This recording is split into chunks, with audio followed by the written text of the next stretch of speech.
Before you start looking for a home, you need to figure out what you can afford. This means closely examining your financial situation. Start by figuring out what you're earning each month. Besides your salary, this figure could include bonuses, commissions, investment income, and rental income. Also make a list of your monthly expenses.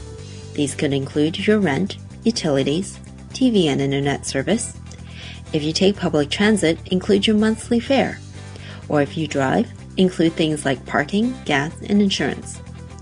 Expenses also include income tax and home insurance. Don't forget to add your payments for any student loans or credit card debt payments. Use the form next to this video to help you make a complete list. Calculating your net worth will help you determine how much you have for a down payment. Add up all the amounts in your savings and checkings accounts, investments, TFSAs, and RRSPs. If you own other property or cars, add that to your assets as well. Then list out your liabilities, which is what you owe. So things like car loans, credit card debt, student loans, and other lines of credit debt. Take all your assets, then minus your liabilities, and you'll have your net worth. Use the form next to this video to work out your net worth. There are two affordability rules or calculations that lenders will rely on when determining whether a potential borrower can actually afford the loan that they're asking for. They want to make sure that you don't overextend yourself financially and that you will be able to support the mortgage payments on your monthly income. Let's go over each of these rules. The first is called GDS ratio or gross debt service ratio.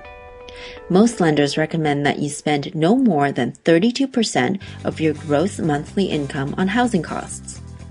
Gross monthly income is your income before taxes.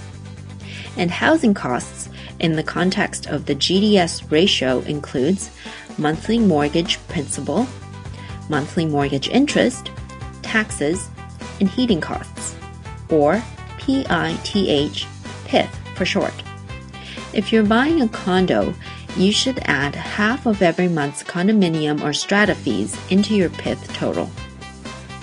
For instance, if your gross monthly income is $4,000, multiply that by 32% and you'll get $1,280. So your PITH should be no more than that amount. The second affordability rule is the total debt service ratio or TDS. So what should your total debt load be? According to most lenders, you should use no more than 40% of your gross monthly income to pay for your mortgages and cover the costs of all other debts such as credit card bills, car payments, personal loans, alimony, and all other monthly expenses. If your TDS ratio exceeds 40%, you should consider reducing your outstanding debts before trying to take on a mortgage. Financially, buying a home comes down to two key things: what you can afford to pay each month in mortgage payments and other debts, and secondly, how much you can afford as a down payment. Now that you know how much you can afford to spend on your mortgage payments, check out the next video, which is all about down payments and the other costs to home ownership that you'll need to consider.